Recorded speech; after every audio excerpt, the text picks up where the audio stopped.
Hello, traders. FX Pip Collector here. Today is Thursday, March 7th, and this is my recap of the top of videos of the day. And the US dollar came in number one today, so I'm going to do a quick recap. If you'd like to see my full top-down analysis on the euro dollar, make sure to check out the video that I made this morning, linked at the end of this video over here.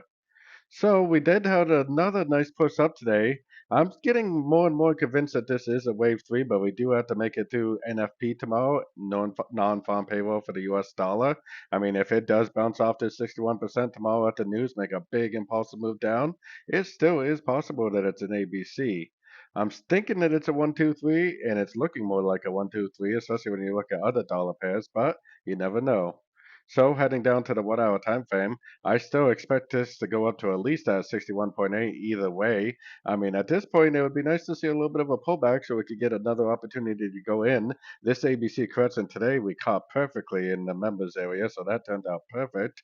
Nice ABC down, nice impulsive move up, entered that one on limit orders, so a very, very nice entry.